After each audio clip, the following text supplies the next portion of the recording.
Hello friends, आपका स्वागत है हमारे channel mechanical engineering in Hindi में। वीडियो देखने के बाद कमेंट ज़रूर करें और फ्यूचर अपडेट के लिए कृपया हमारा चैनल सब्सक्राइब करें। आज हम बात करेंगे force analysis in orthogonal cutting, यानी आर्थोगोनल कटिंग में कौन कौन से फोर्सेस कहाँ कहाँ पे लगते हैं, आज हम लोग ये समझेंगे। आप यहाँ स्क्रीन पे देखिए, दिखाया गया है वर्क पीस, टूल दिखाया गया है, चिप इधर फ्लो हो रहा है, चिप दिखाया गया है। दिस इज शेयर प्लेन दिखाया गया है। शेयर प्लेन हॉरिजॉन्टल से फाई एंगल बना रहा है, इसको हम लोग शेयर एंगल कहते हैं। और this is the alpha rack angle. अब आप यहाँ पे समझना शुरू कीजिए। एक ये जो शेयर प्लेन है, दो फोर्सेस शेयर प्लेन पे लगते हैं और दो फोर्सेस टूल फेस पे लगते हैं। चार फोर्सेस लगेंगे ऑर्थोगोनल कटिंग में। अब यहाँ पे आप देखिए, शेयर प्लेन के अलोंग एक फोर्स लगेगा एफ एस को हम बोलते हैं shear force at shear plane. F S shear plane के अलोंग लगता है। और शेयर प्लेन पे एक परपेंडिकुलर फोर्स लगेगा एफ एन, इसको हम लोग बोलते हैं normal force at shear plane. तो शेयर प्लेन पे दो फोर्स हो गए, एक एफ एस हो गया शेयर फोर्स एंड एक एफ एन हो गया नॉर्मल फोर्स। इसके बाद हम आएंगे टूल फेस पे। टूल फेस पे दो फोर्स लगेंगे।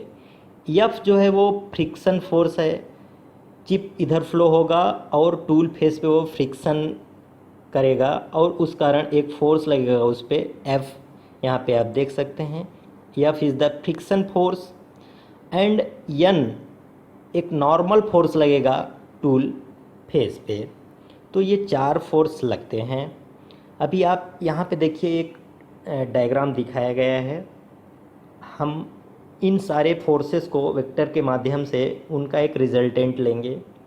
यहाँ पे आप देखिए, ये एफ है, सेम एफ की डायरेक्शन में एफ है, एंड ये एन है उस पे परपेंडिकुलर, यानी एन जो है एफ पे परपेंडिकुलर है। इसी प्रकार ये एफ एन है, यानी normal force on shear plane, और ये एफ एस है shear force along shear plane. ठीक, ये हो गया और ये हो गया।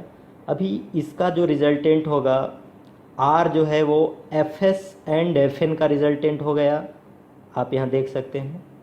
और आर डैश जो हो गया वो एन एंड एफ, उसका रिजल्टेंट हो गया आर डैश हो गया।